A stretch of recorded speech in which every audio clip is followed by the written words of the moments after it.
Hello everyone, welcome to another lecture of gender studies. In this video we will study about autonomy versus integration debate in gender studies. Let's start this lecture now. First of all, we will see the meanings of both these terms. The meaning of autonomy is the right or condition of self-government. It refers to something completely independent. On the other hand, the meaning of integration is the act or process of uniting different things. Now we will see the real debate of autonomy versus integration in gender studies. Keep in mind that some elements have created great confusion regarding this topic.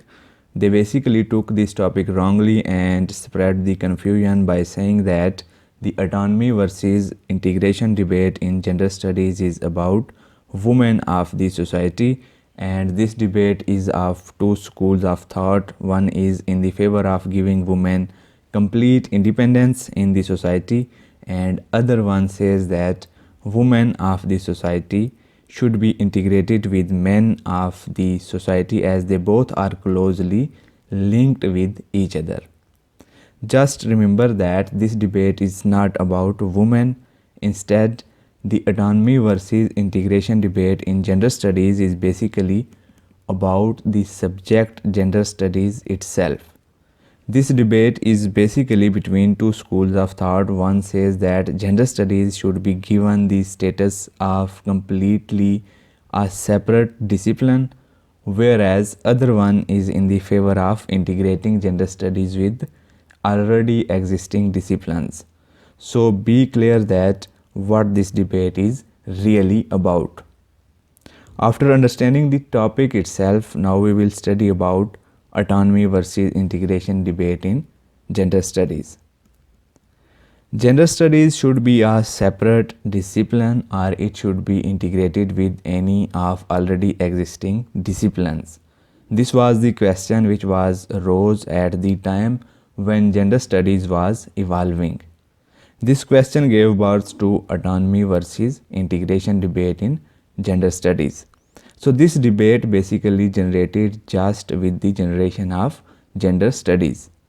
As we have already studied that gender studies came into being from women studies, so when the subject gender studies was evolving, the autonomy versus integration debate was also evolved.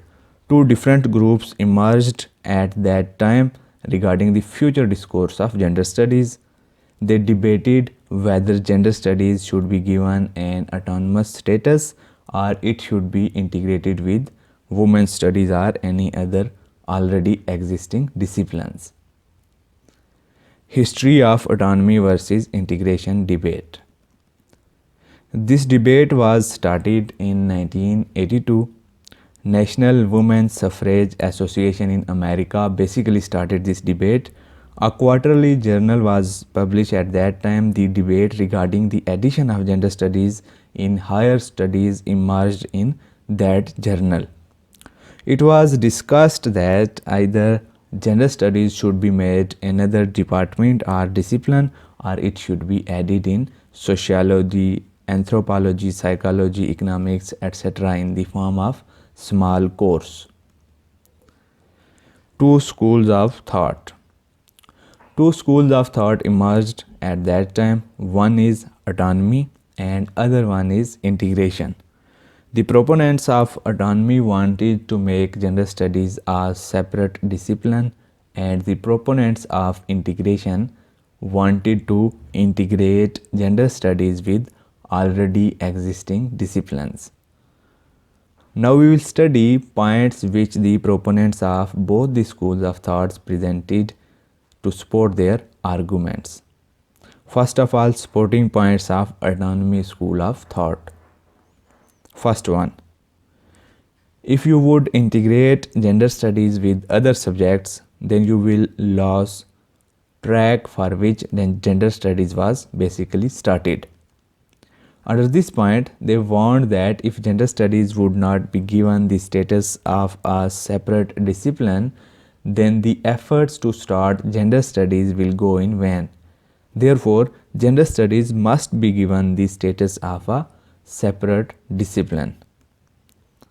Second one, autonomy gives direction to gender studies for progress. By saying this, they maintained that the progress of gender studies is linked with its status of autonomy.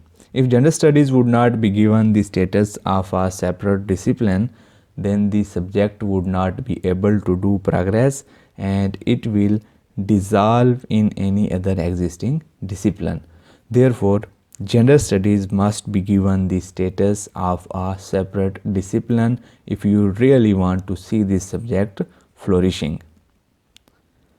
Third one, integration will hinder and undermine gender studies. Under this point, they said that if gender studies would not be given the status of a separate subject, then it will be undermined by the subject with which it would be integrated. So integration can never be a good option for gender studies. Fourth one, being a separate subject, it would be more theoretical, hence it can better point out the gender related issues. They basically maintained that there is a great potential in the subject gender studies. Subject is very vast, so if it would be given the status of a separate discipline, then it would be in a better position to point out the gender related issues. Fifth one, best mean of generating new knowledge.